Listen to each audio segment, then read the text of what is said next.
I just want to just use it as cologne. I know. I brought my bottle. He gave me a bottle when I was up there, and I brought it with me. And I'm like, yes, I'm gonna enjoy this on the road. But I got a co-number 1 in homebrew too, and that has to be Bob Slant's seaweed mead. I've just never tasted anything like that before, and it just completely did a Jedi mind trick on me because I wasn't ready for it. So that mead was phenomenal. My commercial picks is going to be different than a lot of people commercial picks. I really like Sergio's meads. I love the Black Dahlia. That mead is that kid puts out some good mead. He does. And, have you had his Black Pepino? Dahlia. Have you had Pepino yet? No, I have not. Oh, when he makes Pepino this summer, get a bottle. Don't miss it. Trust me on this. OMG, it was so effing good. I was stunned. I never would have thought cucumber would have been like, okay, but it was amazing. And just like in homebrewing, I got a co-number 1 because I had it for the first time a few weeks ago. Ken Stram, Heart of Darkness. Oh yeah. I've heard legends about that mead, and I heard about all the yummy goodness, and I was like, that just made me want to be a better person. I just wanted to solve cancer or something when I had that mead. I was like, you know what, I just got to be a better mead maker.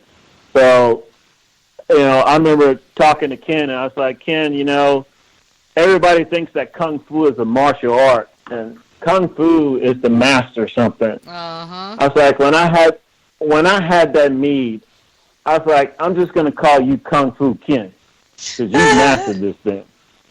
And that mead was phenomenal. But I tell you what, Sergio makes some great meads too, and it's just a matter of time before everybody knows about that kid. Well, today, I mean, come on, he cleaned up the Mazer this year. What, he end up with 7 or 8 medals?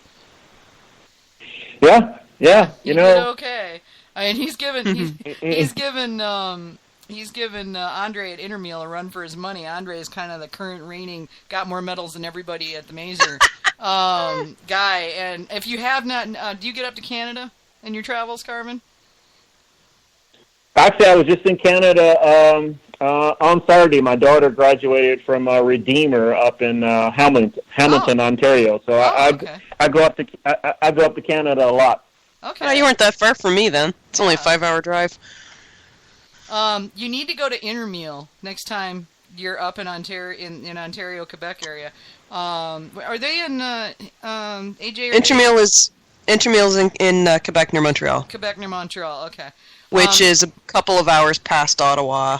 Yeah. If you're coming from the west, going east. I have often called Andre, possibly the best professional mead maker in North America. He is stunningly good, and and the fact that he's probably got a cardboard box full of Mazer Cup medals. I mean, literally. And he makes amazing mead. So yeah, if you're looking for a pro mead that is definitely a cut above. Well, and I mean, we've got a lot of people that make some pretty stunning meads, but you really need to try that just to be able to say you have. You do, same thing with Meridian Hive. Yeah. Those guys make awesome mead. They racked up at the Mazers too. They did. My buddy see them. My buddy Jeremy both turned me on to them about a year ago, and now Eric and his team down there, Eric, Angie, and all those guys down there, they make awesome mead. There's so many great mead makers out there. It's very humbling. It's very humbling, and anybody who's going into the mead game, you better bring your A game because there's a lot of good mead makers out there now. Yeah, and you're going to definitely have. You're definitely in a crowd who strive to make the good stuff. I'm looking forward to tasting Bobby's seaweed. I gotta somehow connect up with him and see if I can catch a bottle off of him because everybody's talking about it, and I missed getting a chance to taste it at the Mazer. And he and I couldn't connect when I was up in New Hampshire at the Mead for Your Die. So, I gotta connect up with them, and I don't plan on driving to the Northeast before next year sometime. My travel schedule is like full up, so. So I want to circle back to the fermentation question. I hope we answered that fermentation question for that gentleman. So, so to recap, it's, fermentation is situational. So, go by taste. Just because it finished in 10 days doesn't necessarily mean that it's ready. Sometimes I love to leave my my meat on that yeast for a little bit longer. I find that, flavors are still developing. We don't have to rush. We don't have to get meat to a distributor. Take your time with it. A further comment I have on that is if you've got all the right nutrients, sometimes you can still end up with a mead that needs some aging afterwards if you don't have proper temperature control, and that's one of the problems I run into myself because I don't. It seems currently that the way most people are talking that if you have a nice slow fermentation, then you don't need to age it for as long to get rid of any of the hot alcohols, or you never make them in the first place. Well, the goal is not to make them in the first place, mm-hmm. And keeping the temperature down, as well as making sure it's got enough oxygen, it's got enough nutrients, and you've made your yeast all very happy. Keeping the temperature down is from what I have heard, because I've not managed to prove it myself, a significant factor in that as well. Yeah. Well, I can confirm that for you. It's true. If you can control temp, if you can control temp and you're doing a good nutrient regimen, you're not going to have fusels to begin with. You're going to make a solid mead just about every time. You got to be able to control those temps. Yeah, that's been a bit. I can confirm that too, because lack of temp control has killed more of my meads. Because guaranteed, every time I pitch one when the weather is nice, that the temperature outside will go ha ha ha ha. She's pitched to mead, and crank up the volume like 40 degrees the next day, and then my ferments go wild, and there's fusels everywhere, and it's just ridiculous. So yeah, this girl is going to buy a chest freezer and put a temperature controller on it, and F that, I am not doing this anymore. My meads are going to be in a climate-controlled place. And you gotta do that, and everybody sees my pictures of my children, my more beer conical fermenters. But you know what? I fermented in chest freezers for a long time before I worked my way up to get to those.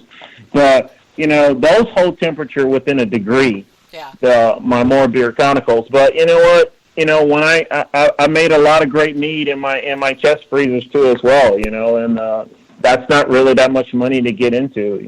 So but. Temp control is important. You go talk to any of the pros. You go tour any pro facility, you're going to see that they got glycol units. And there's still some people who don't.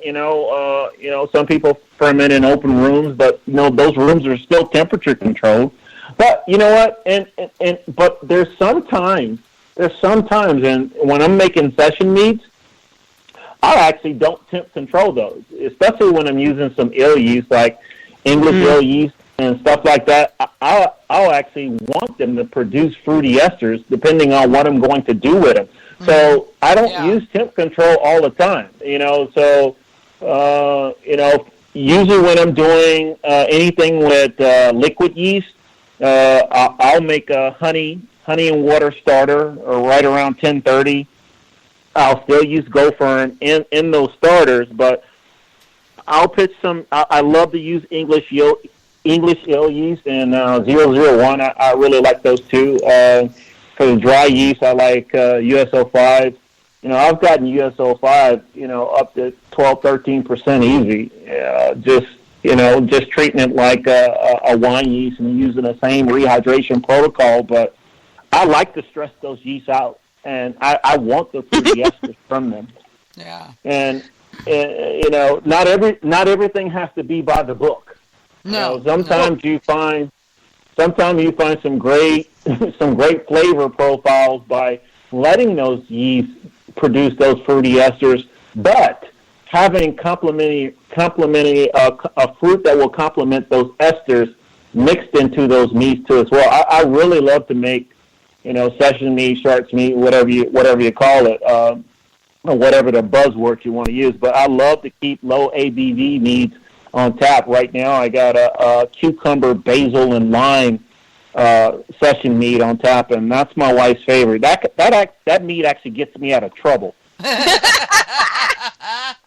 Nice.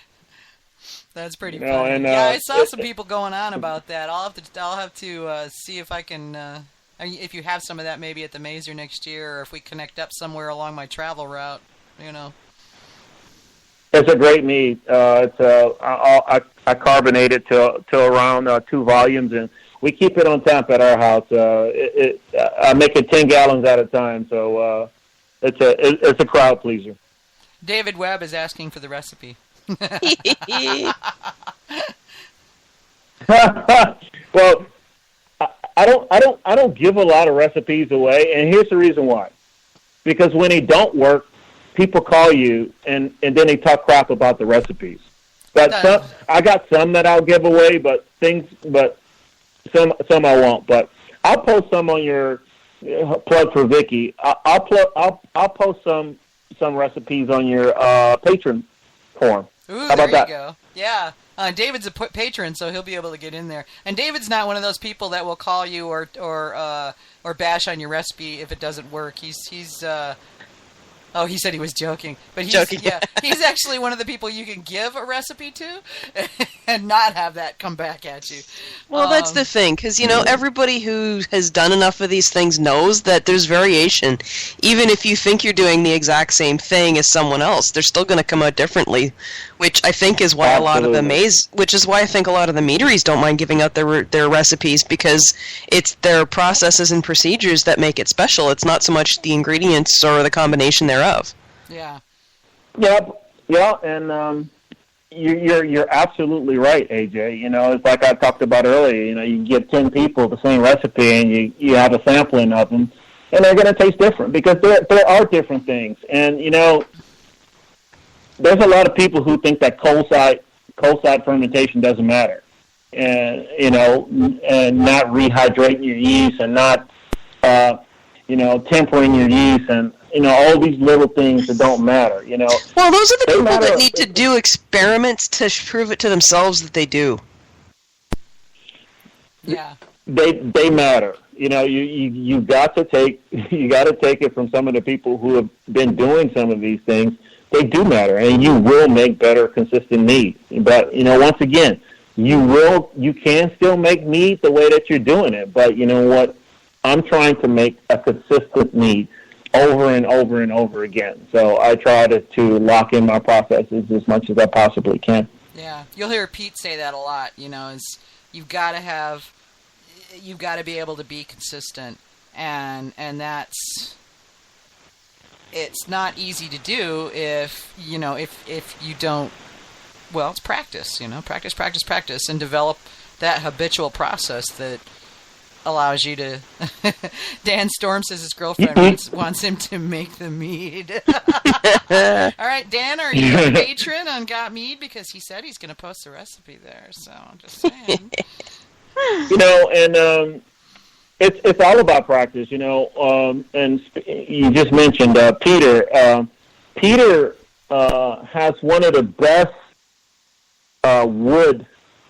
He does this little paper on wood, and about adding oak cubes into your fermentation, and talking about the different profiles that you can get from oak. Peter is a mead boss. Oh, a lot of people don't know who Peter is. Yeah.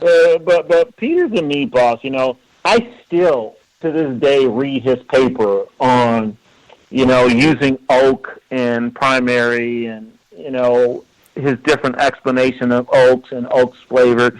If you haven't read that article and you're looking to do a different dimension on your meads, I strongly encourage you to read that article. Vicky, I'll get you a link to it. But yeah, I was going to say, I was just going to go pull it up. I know I've got it on Got Mead somewhere, but...